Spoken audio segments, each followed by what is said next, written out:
ang hatol sa tatlong dating kadeteng sangkot sa pagkamatay ng hazing victim na si Darwin Dormitorio noong 2019. Naging emosyonal ang pamilya Dormitorio nang marinig ang hatol na matagal nilang pinaglaban. Nasa frontline ng balitang yan, si Camille Samonte. Matapos ang halos 5 taon, nakatulang guilty ang tatlong suspect sa pagkamatay ng kadete ng Philippine Military Academy na si Darwin Dormitorio.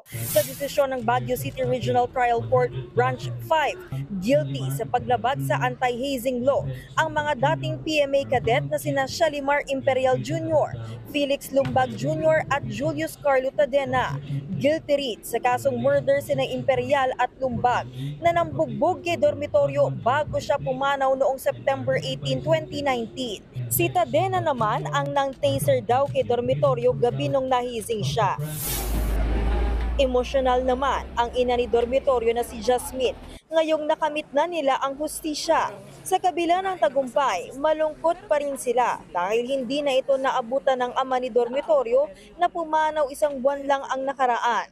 Nagka-heart attack yung husband ko because siguro one contributory factor is this case because sabi niya before he died, nag-usap kami. May feeling of guilt din daw siya sa nangyari sa anak namin.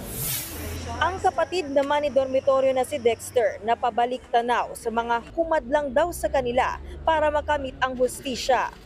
Ang daming tumatawag sa aming mga alumni ng PMA, bakit kayo nagpapa-interview? Bakit nyo sinasabi yan, mga ganyan. Ultimately, mali talaga sila and they were trying to scare us. Hindi naman naitago ng mga pamilya ng mga suspect ang lungkot matapos ang desisyon ng korte. Matapos basahan ng sakdal, niyakap nila ng mahigpit ang mga akusado. Reclusion perpetua o hanggang 40 taong pagkakakulong ang parusa kina Lumbag, Imperial at Tadena. Magbabayad din sina Lumbag at Imperial ng tig 3 milyong piso bilang multa sa paglabag sa anti-hazing law. Bukod pa yan sa tig 150,000 pesos na ibabayad nila sa pamilya Dormitorio para sa indemnification at moral damage. Magbabayad naman ng 2 milyong pisong multa si Tadena. Bibigyan ng 15 araw ang kampo ng mga suspect para maghain ng motion for reconsideration sa Court of Appeals. Kahit nakatulang guilty na ang mga dating kadete, hiling pa rin ng pamilya na matigil na ang hazing sa loob ng PMA. Dapat maging matter of policy na yun, hindi na lang siya yung battle cry. Kasi proven na ng court na applicable yung anti-hazing law, just in PMA. Namatay dahil sa hazing sa loob ng PMA si Dormitorio. Binugbog siya dahil sa nawawalang bota ng kanyang upper class cadet. Dinala pa siya sa PMA Hospital gabi ng September 17, 2019. Pero pinabalik siya sa kanyang barracks dahil urinary tract infection o UTI lang ang diagnosis sa kanya.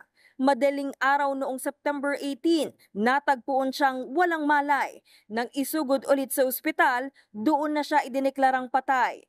Sa kabila ng desisyon ng korte, hindi pa raw tapos ang laban ng pamilya Dormitorio.